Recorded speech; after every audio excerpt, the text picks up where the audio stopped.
The split in Islam happened because after the death of the Prophet Muhammad, peace be upon him, and just one big old peace be upon him for the rest of the episode, because just for the sake of flowing, I won't say it every time, but shouts out to him. The rest of the Muslims at the time and the other Muslim leadership couldn't agree on who would step in to take the role as their leader. Think about it this way. You know how when a CEO retires, there's drama about who's going to take over the company. Maybe the board wants to vote in one person, but the family thinks that maybe someone else deserves it. Now imagine that company is the fastest growing religion in the world, and the secession fight doesn't just determine who runs things, it shapes the beliefs and, in some ways, the practice of billions of people for the next millennia and a half. And that is exactly what happens when the Prophet dies in the year 632 AD. He'd built this incredible movement that had united most of the Arab Peninsula under Islam. People were converting left and right, trade is booming, but then suddenly the leader's gone, and he hadn't exactly left a clear succession plan. Now, Muhammad wasn't just any religious leader. In the early Islamic community, he was everything rolled into one. He was the prophet, a political leader, a military commander that got Mecca and returned the Kaaba back to its proper order. He was a judge. I mean, you name it. He was everything to the people in this region at the time. So when he died, it wasn't just who's going to lead the prayers on Friday kind of thing. It was like, who's going to run our entire new civilization and lead us and point us in the right direction? And this is really where our story begins, because the way this problem got answered would create a fault line that still runs through the Middle East today, and it influences global politics and shows up in our news feed in some way or another without us even really knowing it. So the first question you may ask, why didn't Muhammad's children take over when he passed? I mean, that's like the most obvious sort of succession, right? The father passes it to the son. So, as we know, Muhammad had 3 sons. He had many children, but specifically 3 sons. And of those 3 sons, they all had passed away prior to the prophet's death. So they couldn't have been there for the succession. So what happens next? Some people thought that the answer was obvious. They thought that Ali, Muhammad's cousin and son-in-law, should lead. I mean, he was family. He was one of the first reverts to Islam. He'd proven himself as a warrior and a loyal companion. From their perspective, leadership should stay in the prophet's bloodline, right? I mean, that makes sense. But others disagreed. They thought that the community should choose whoever was most qualified, regardless of family ties. And they believed that Abu Bakar, Muhammad's close friend and father-in-law, was the one that should take over. Abu Bakar was older, a bit more respected, and had been Muhammad's trusted companion from the very beginning. Now, here's a thing that is crucial to understand. Both sides were sincere believers trying to do what they thought the prophet would have wanted. This wasn't good guys versus bad guys. It was more just a really intense family meeting where everyone wants what's best, but they disagree on what exactly that looks like. And so the community ultimately chose Abu Bakar, and that decision split Islam forever. Those who accepted this choice became known as Sunni Muslims, followers of the Sunnah, or tradition of the Prophet. And those that believed Ali should have been, the actual chosen leader, became Shia, literally meaning the party of Ali. At first, you might think, okay, so they disagree about one leadership decision 1,400 years ago, but why does that still matter today? Well, here's the thing about history. Small decisions can have massive consequences, specifically the butterfly and ripple effect as, it goes throughout the years. This wasn't just about who would lead for, a couple years here and there. It was about establishing a precedent for how Islamic leadership would work for generations to come.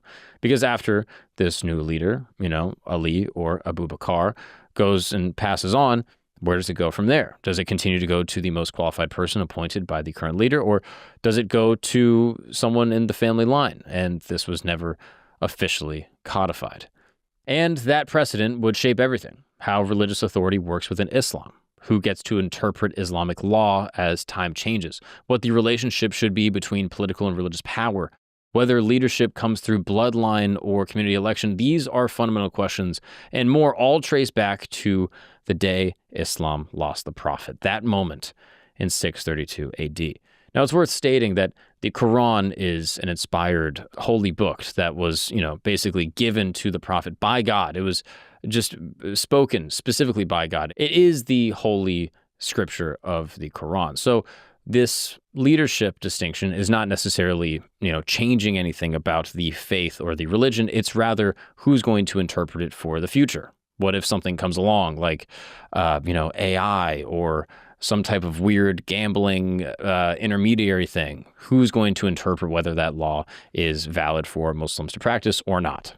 So today we are going to break down one of the biggest disagreements in modern history, and we'll walk through how a secession dispute became this religion divide and how geography made it even more complicated, and how this ancient split explains some conflicts that are happening right now, not just in the Middle East, but even in your own city. What's up, guys? We're going to take a break really quick because I got to tell you a story. Imagine you're sitting in your house. It's cold outside. It's a little snowy, and you're like, man, I just want a panini. So you go and you order it, from DoorDash or something like that. And it never gets to you. You're looking at the app. You're like, dude, it's been 4 hours. Where's my panini? You're calling. No one answers. Well, this is a true story that happened. There was a woman, a client, that was working as a DoorDash driver, and she slipped and fell on an icy walkway outside of a Panera Bread in Fort Wayne, Indiana. She breaks her elbow, which leads to surgery and hardware having to get inserted into her arm. She can't work. And originally, she sues Panera, and Panera was like, okay, we'll give you like $125,000. But then the good people over at Morgan & Morgan fought for her and got her the $1 million verdict that she deserved. Yes. If you never heard of them, Morgan & Morgan is America's largest injury law firm. Yes, and they're that way for a reason. They've been fighting for the people for over 35 years. Now, I'll be honest, if I ordered, a panini and the woman gets paid $1 million because she slipped, I mean, it's a tragic thing to happen, of course, but I deserve a little bit of that.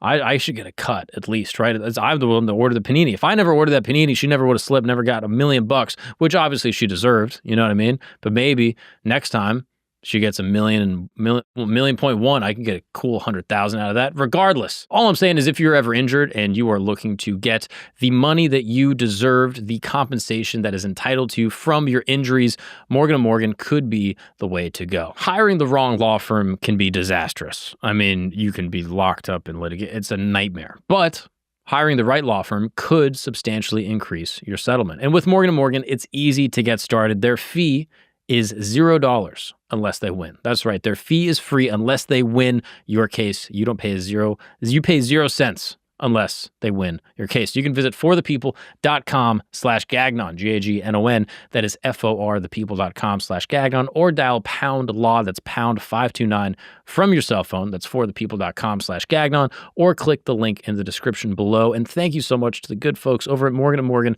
for sponsoring this program and making this show possible with this paid advertisement. Well, let's get back to the show.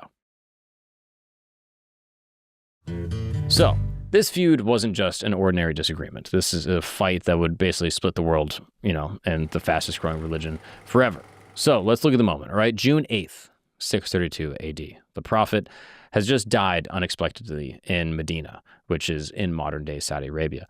No one has ever really confirmed how he passed, just that it followed a brief illness. And some suspect perhaps it was fever. There's even some tradition that he was poisoned by a woman, but even that is disputed as to whether or not that was symbolic or literal. Regardless, the prophet has passed on, and the Islamic community is in shock. This guy had literally united tons of warring tribes across Arabia, created a new civilization, and built a movement that was spreading faster than wildfire. And now he's gone. And suddenly no one knows what happens next, and things, as you can imagine, get messy pretty fast. Muhammad didn't have a son who survived to adulthood, like we said, so he didn't have this direct heir. He also didn't name a different non-familial successor to his line either. So, he never wrote down like, hey, here's who should lead after me or anything like that. And, didn't have a will or any type of clear instruction after his passing. So the community leaders are basically looking at each other like, all right, now what? So within hours, and literally hours, two camps start to form. And this is where you can see how human this whole thing really is. Camp one is rallying around Ali. Now, Ali wasn't just a random dude. He and the prophet were very close. I mean, extremely close. He was Muhammad's first cousin, who he raised in his household like a son. He had also married Muhammad's daughter, Fatima, making him both Muhammad's cousin and son-in-law. See, like that is, about as close as you can get. The guy had been one of the first people to revert to Islam when he was just a kid. He had also fought alongside Muhammad in every major battle and, by all accounts, proved himself to be a warrior and a leader. So, to Ali's supporters, the choice is pretty obvious, right? Keep it in the family. Muhammad had clearly loved and trusted this guy. Plus, there's something that just kind of feels right to people about bloodline succession. It's just kind of intuitive. It's straightforward. And it's how most societies worked for, thousands of years, specifically back then. And it's honestly how a lot of them still work today. But here's the thing. While Ali's people were making their case, another group is moving fast. And Camp 2 is meeting in something called the Saqifa. And this is basically a covered area where the local Medina tribes used to kind of discuss and hash out their business. And they're not talking about Ali at all. They're talking about Abu Bakar. Now, Abu Bakar was completely different in terms of candidacy. He was Muhammad's closest friend, his father-in-law, and one of his most trusted advisors. This was the guy Muhammad had chosen to lead prayers when he was too sick to do it himself. Abu Bakar was a bit older. He was experienced. He'd also been there from day one of this Islamic movement.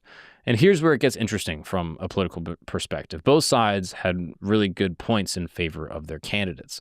The Ali supporters, Camp 1 would say, look, trusted family, gave Ali special responsibilities.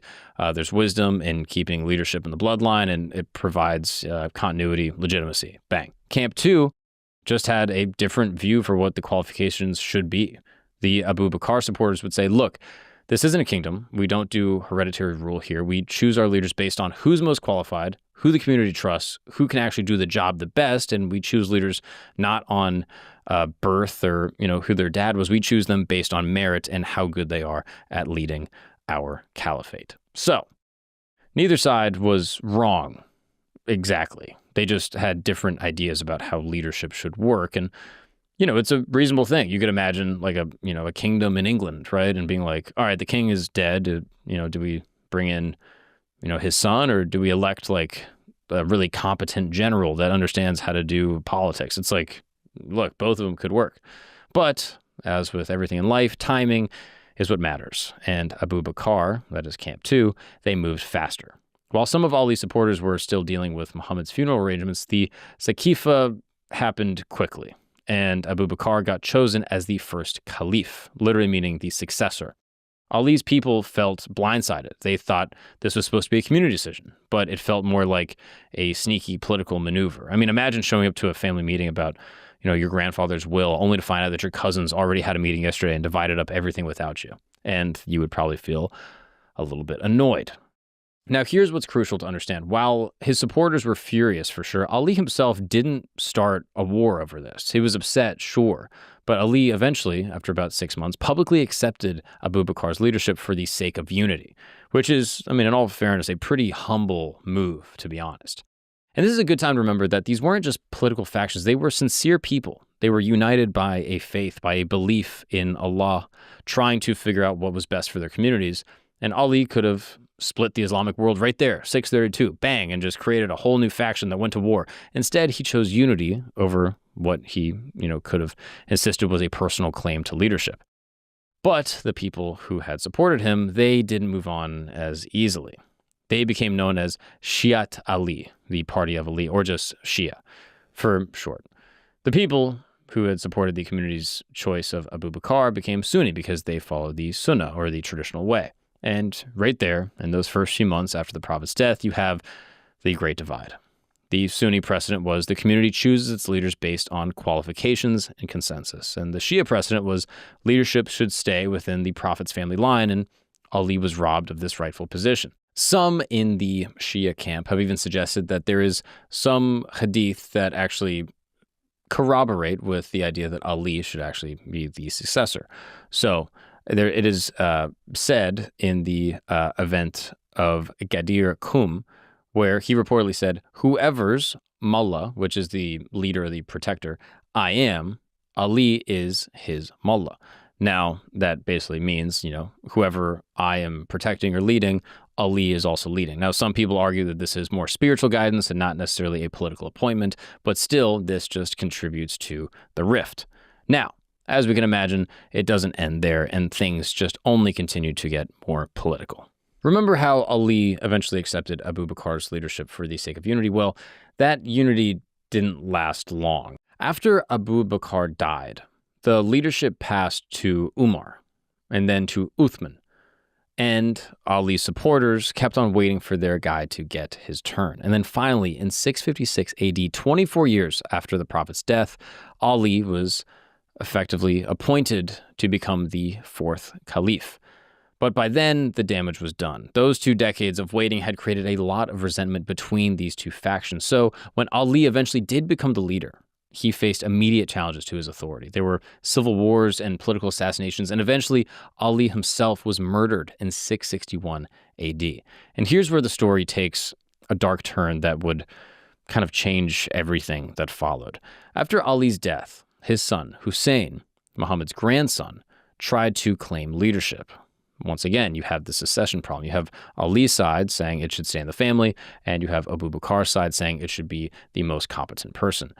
But the political winds had shifted. The Sunni establishment was firmly in control, and they weren't about to hand power back to Ali's family, because again, this would just create precedent to keep it in the family forever. So in 680 AD, Hussein and a small group of followers were surrounded by a much larger Sunni army at a place called Karbala in what is now modern-day Iraq.